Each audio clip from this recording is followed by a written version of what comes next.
বিসমিল্লাহির রহমানির রহিম। My dear student, আশা করি তোমরা সকলে ভালো আছো।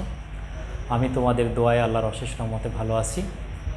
আজকে আমাদের এই লেকচারে আছে হলো চার্লসের সূত্র, অর্থাৎ আদর্শ গ্যাসের জন্য যে সূত্রগুলো আমরা আলোচনা করছিলাম তার ধারাবাহিকতায় আজকে আছে হলো আমাদের চার্লসের সূত্র। এর আগে আমরা বয়েলের সূত্র দেখেছি। বয়েলের সূত্র ছিল হচ্ছে P proportional to 1/v, যেখানে টেম্পারেচার এবং মাস অফ গ্যাস অর্থাৎ অ্যামাউন্ট অফ গ্যাস কনস্ট্যান্ট ছিল। আজকে যেটা চার্লসের সূত্র আলোচনা করতে যাচ্ছি সেক্ষেত্রে কী হয়েছে যে mass of gas and pressure of gas constant. Mass of gas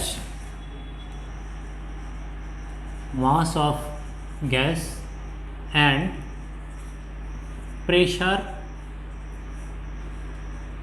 of gas constant, এইটাই হলো আমাদের চার্লসের সূত্রের শর্ত। তাহলে মাস অফ গ্যাস সবার ক্ষেত্রেই কনস্ট্যান্ট, কিন্তু এক্ষেত্রে কী হয়েছে প্রেশার অফ গ্যাস কনস্ট্যান্ট।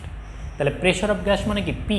তাহলে পি যদি কনস্ট্যান্ট থাকে তাহলে পরিবর্তিত হচ্ছে কিসের মধ্যে, ভি এবং টি এর মধ্যে। তাহলে চার্লসের সূত্র হচ্ছে আয়তন এবং তাপমাত্রার মধ্যে সম্পর্ক, আয়তন এবং তাপমাত্রার মধ্যে সম্পর্কযুক্ত রাশিমালা।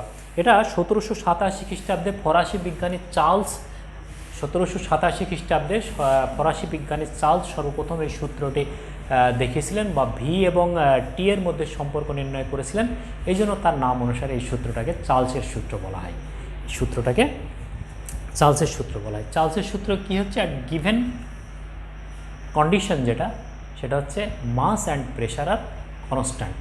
তাহলে সেই ক্ষেত্রে চাপ এবং আয়তনের তাপমাত্রার মধ্যে সম্পর্কটা কি, এটা দুইভাবে বলা যায়। তাপমাত্রার ক্ষেত্রে সেলসিয়াস স্কেলের মাধ্যমে এক ধরনের বিবৃতি পাওয়া যায় এবং কেলভিন স্কেলের জন্য আরও সহজভাবে সূত্রটা পরে উপস্থাপিত হয়েছে। তাহলে প্রথমে কি বলছে যে 0 ডিগ্রি সেন্টিগ্রেড তাপমাত্রায় কোনো গ্যাসীয় পদার্থের আয়তন যা হবে, 0 ডিগ্রি সেন্টিগ্রেড তাপমাত্রায় কোনো গ্যাসীয় পদার্থের আয়তন যা হবে বলছে প্রতি ডিগ্রি সেলসিয়াস তাপমাত্রা বৃদ্ধিতে, প্রতি ডিগ্রি সেলসিয়াস তাপমাত্রা বৃদ্ধিতে ওই 0 ডিগ্রির আয়তনের 1/273 অংশ বৃদ্ধি পাবে। আর যদি 1 ডিগ্রি তাপমাত্রা কমে যায় তাহলে 1/273 অংশ আয়তন কমে যাবে। ঠিক আছে, তাহলে আমরা যদি বলি যে 0 ডিগ্রি সেন্টিগ্রেড তাপমাত্রায়, 0 ডিগ্রি সেন্টিগ্রেড তাপমাত্রায় কোনো গ্যাসের আয়তন সমান V0, 0 ডিগ্রি সেন্টিগ্রেড তাপমাত্রায় কোনো গ্যাসের আয়তন V0, তাহলে থিটা ডিগ্রি সেন্টিগ্রেড তাপমাত্রায় কত হবে?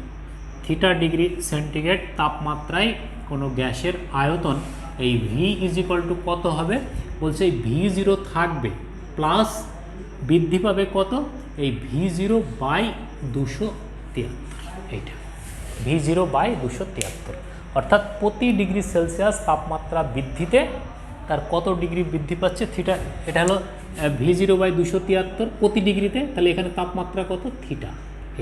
এইটা হলো আমাদের থিটা ডিগ্রি সেন্টিগ্রেড তাপমাত্রায় ওই গ্যাসীয় পদার্থের আয়তন, অর্থাৎ V = V0 × 1 + θ/273। এইটা হচ্ছে তাহলে আমাদের চার্লসের সূত্র। তাহলে থিটার মান যদি 1 হয় তাহলে 1 + 1/273, থিটার মান যদি 2 হয় তাহলে 1 + 2/273। তাহলে প্রতি ডিগ্রি সেলসিয়াসে কত বাড়ছে, V0 এর 1/273, V0 এর 1/273। তাহলে 1 ডিগ্রিতে বৃদ্ধি কত, 1 ডিগ্রি সেন্টিগ্রেডের জন্য বৃদ্ধি কত হচ্ছে, V0/273, এই অংশটা বৃদ্ধি পাচ্ছে। তাহলে এটা একটা কনস্ট্যান্ট মান, কিন্তু প্রতি ডিগ্রি সেলসিয়াস তাপমাত্রায় নির্দিষ্ট গ্যাসের জন্য নির্দিষ্ট চাপের জন্য তার আয়তন বৃদ্ধি হচ্ছে কত, V0/273। এটা একটা কনস্ট্যান্ট ফ্যাক্টর বলতে পারি আমরা। ওকে, তাহলে এখন এইটাকে যদি আমরা একটু হিসাব নিকাশ করি তাহলে কি হবে, বা V = V0 × 273 + θ/273, এটা বলতে পারি আমরা। তাহলে 273 সমান হচ্ছে T0 বলি আমরা, আর থিটা প্লাস 273 সমান হচ্ছে টি। ঠিক আছে, তাহলে এখন এই অবস্থায় আমরা কি লিখতে পারি, অতএব V = V0 × T/T0, বা V by V zero is equal to T by T zero. তাহলে এই অবস্থায় কী নির্দেশ করছে? তাপমাত্রার সাথে আয়তনের সাথে তাপমাত্রা সমানুপাতিক, অর্থাৎ কেলভিন তাপমাত্রার সাথে। বা এটাকে আমরা এভাবেও বলতে পারি, এটা একটা সমীকরণ, এটাকে যদি এভাবে বলি যে V is equal to V zero by T zero into T, এটা যদি বলি আমরা, তাহলে এখানে V zero by T zero সমান কে ধ্রুবক। 0 ডিগ্রি সেন্টিগ্রেড তাপমাত্রায় নির্দিষ্ট প্রেসারে কোনো গ্যাসের আয়তন কনস্ট্যান্ট এবং টি জিরোর মান 273, তাহলে এটা কনস্ট্যান্ট। তাহলে এখন আমরা বলতে পারি কি, অতএব V is equal to K টি বা ভি প্রপোর্শনাল টু টি। এইটাই হলো আমাদের কেলভিন তাপমাত্রার সঙ্গে, এটা হলো আমাদের কেলভিন তাপমাত্রার সাথে আয়তনের সম্পর্ক। অর্থাৎ কোনো গ্যাসীয় নির্দিষ্ট পরিমাণ গ্যাস নির্দিষ্ট চাপে তার আয়তন পরম তাপমাত্রার সমানুপাতিক। নির্দিষ্ট পরিমাণ গ্যাসের নির্দিষ্ট চাপে বা নির্দিষ্ট চাপে নির্দিষ্ট পরিমাণ গ্যাসের আয়তন তার পরম তাপমাত্রার সমানুপাতিক। নির্দিষ্ট তাপমাত্রায় নির্দিষ্ট চাপে নির্দিষ্ট পরিমাণ গ্যাসের আয়তন তার পরম তাপমাত্রার সমানুপাতিক, পরম তাপমাত্রার সমানুপাতিক। এইটাই হলো তাহলে আমাদের মূল সূত্র, ভি প্রপোর্শনাল টু টি। এখন এটাকে নিয়ে আমরা লেখচিত্র অঙ্কন করতে চাই। তাহলে মূল সমীকরণ হিসাবে আমরা কোনটাকে নিতে চাই?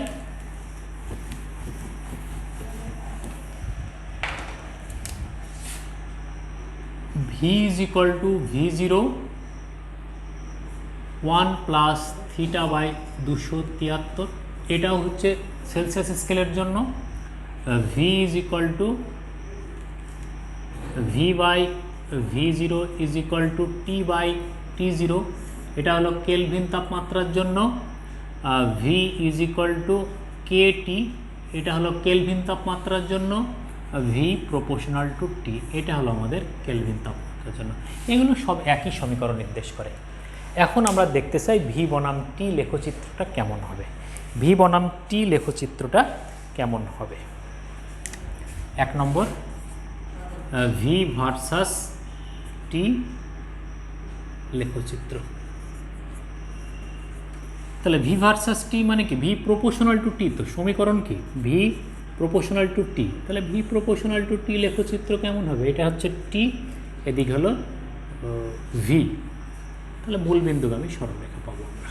এটা কিন্তু ভি ভার্সাস টেম্পারেচার বললে আবার বলতে হবে কেলভিন টেম্পারেচার, কারণ সেলসিয়াস স্কেলের জন্য সম্পর্ক কিন্তু আলাদা, সেটা আমি পরে দেখাচ্ছি লেখচিত্রটা। তাহলে ভি ভ্যারিজ অ্যাজ টি, এই টিটা কি?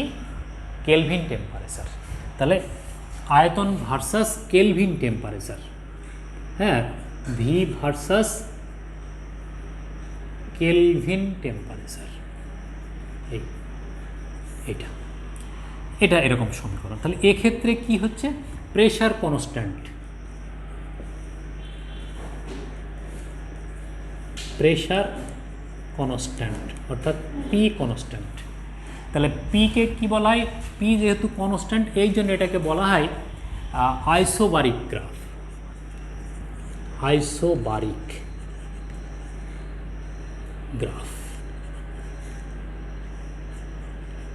আইসোবারিক গ্রাফ, হ্যাঁ, আইসোবারিক গ্রাফ। প্রেশার কনস্ট্যান্ট, সমচাপীয়, বাংলায় এটাকে বলা হবে সমচাপীয়, সমচাপীয় লেখ। তাহলে সমচাপীয় লেখ পাওয়া যাচ্ছে কোথায় থেকে? চার্লসের সূত্র থেকে। চার্লসের সূত্র থেকে যে লেখচিত্রটা পাবো আমরা, পি এই ভি ভ্যারিজ টি, এটাকে বলবো আমরা সমচাপীয় লেখচিত্র। এর আগেরটা যেটা পেয়েছিলাম বয়েলের সূত্রে, সেটাকে আমরা বলেছিলাম সমুষ্ণ লেখচিত্র। এই নামগুলো মনে রাখতে হবে, সমুষ্ণ লেখচিত্র। এখন প্রশ্ন হচ্ছে যে বিভিন্ন চাপের ক্ষেত্রে এই সমীকরণটা কেমন হবে? হ্যাঁ, 2 নম্বর, V varies as T at various pressure,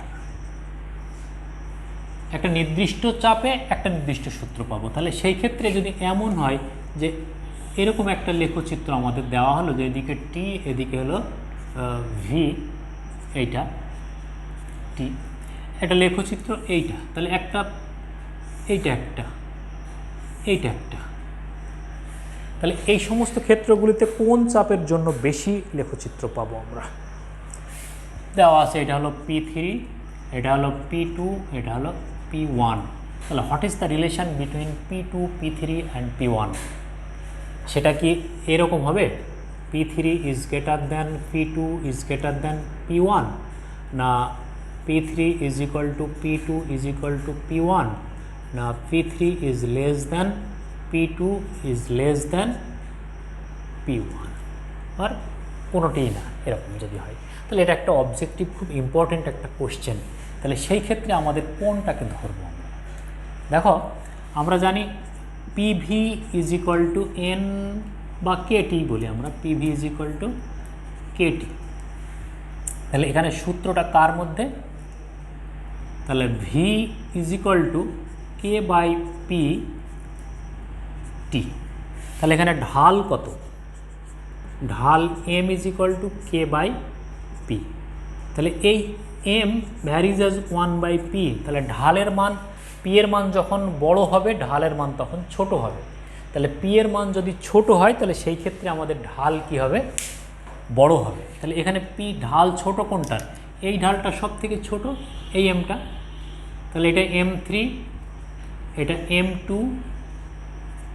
এটা M3।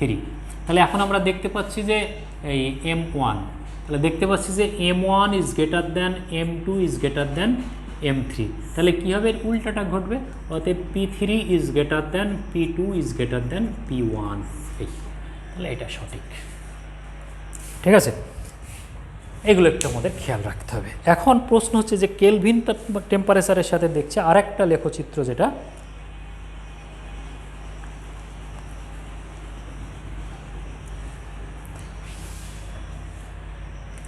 হ্যালো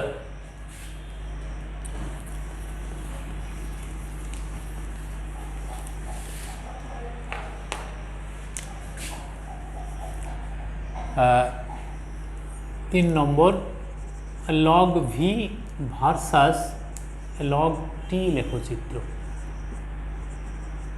এটা। তাহলে আমরা জানি V is equal to KT বা log v is equal to log t plus log k। তাহলে y is equal to mx plus c, তাহলে m is equal to কিন্তু plus 1 এইটা। তাহলে m is equal to plus 1 এবং c হলো intercept বা ছেদক। তাহলে এটার জন্য লেখচিত্র কেমন হবে? এদিকে যদি আমরা নিই log t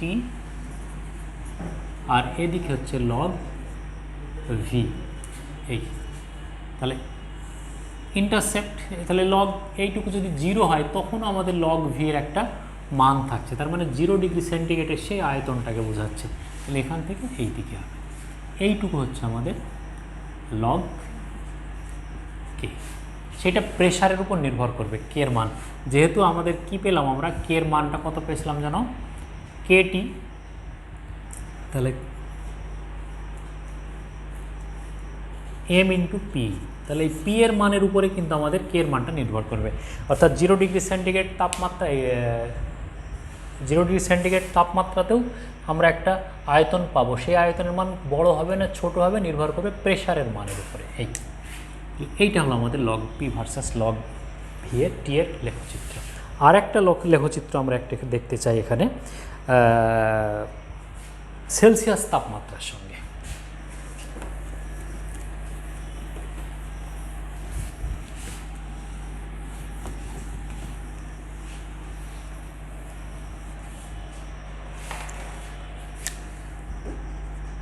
চার নম্বর V versus theta degree Celsius এর লেখচিত্র, খুব ইম্পর্টেন্ট এই লেখচিত্রটা। তাহলে এরকম যদি দেখি আমরা,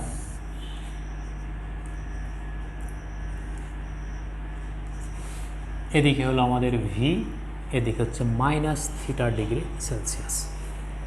এটা হলো আমাদের 0 ডিগ্রি সেলসিয়াস। তাহলে 0 ডিগ্রি সেলসিয়াস তাপমাত্রায় আমাদের আয়তন কি হয়, এটা আয়তন থাকে নির্দিষ্ট চাপে। তাহলে এখন আমাদের এই যে 1 নম্বর যে সমীকরণটা, এই সমীকরণটাকে যদি আমরা দেখি তাহলে V = V0 × 1 + θ/273 ডিগ্রি সেলসিয়াস 73।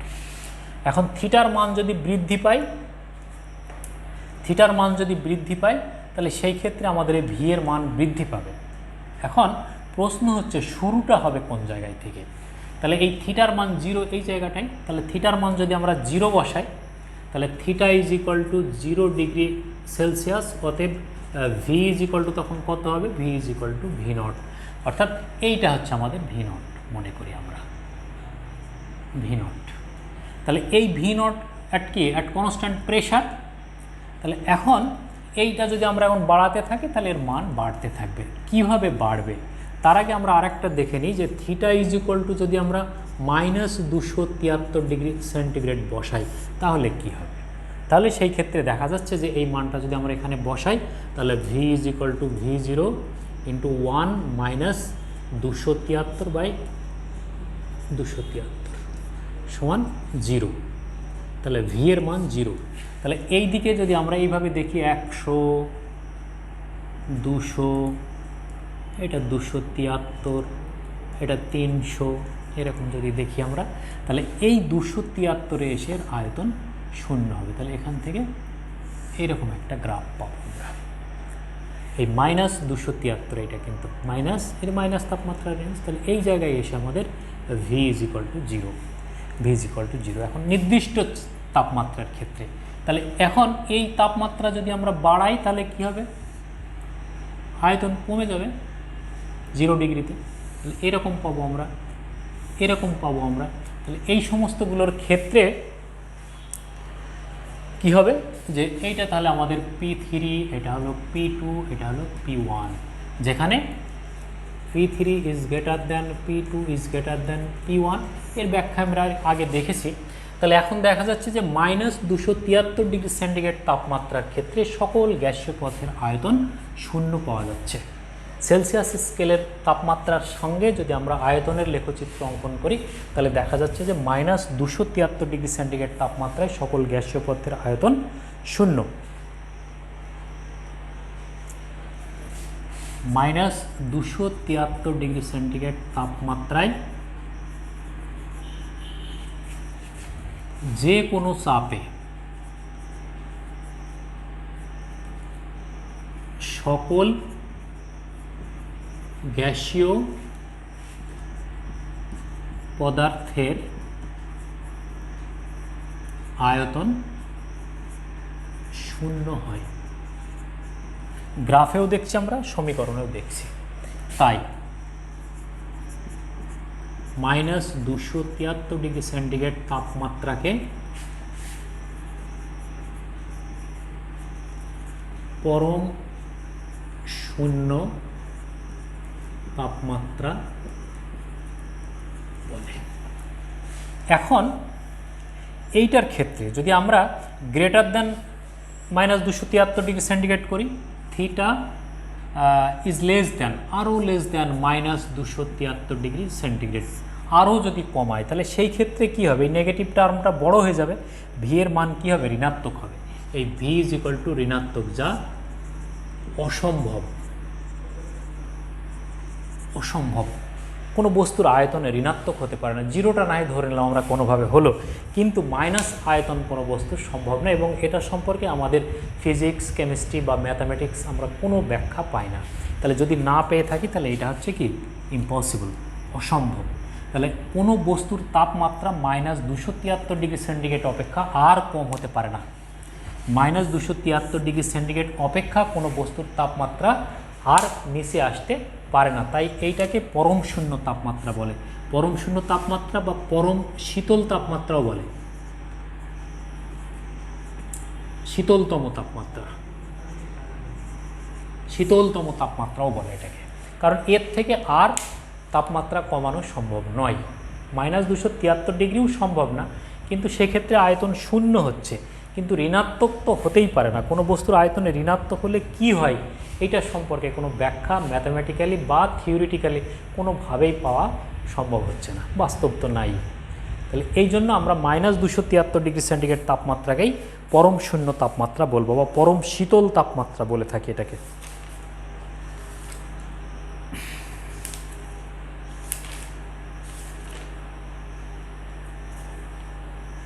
পরম শীতল তাপমাত্রা।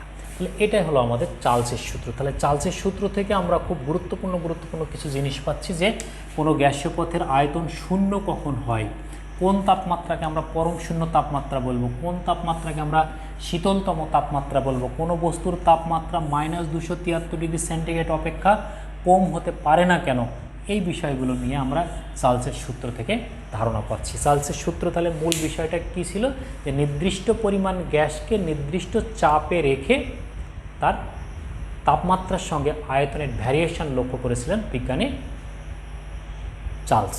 এই জন্য এই সূত্রটাকে আমরা চার্লসের সূত্র বলি, আর তার ভ্যারিয়েশন আমরা থিওরিটিক্যাল প্লাস গ্রাফিক্যালি আমরা এইগুলোকে রিপ্রেজেন্ট করতে সক্ষম হয়েছি এবং এগুলো বোঝাতে সক্ষম হয়েছি। তাহলে আশা করি তোমরা এটা বুঝতে পেরেছো।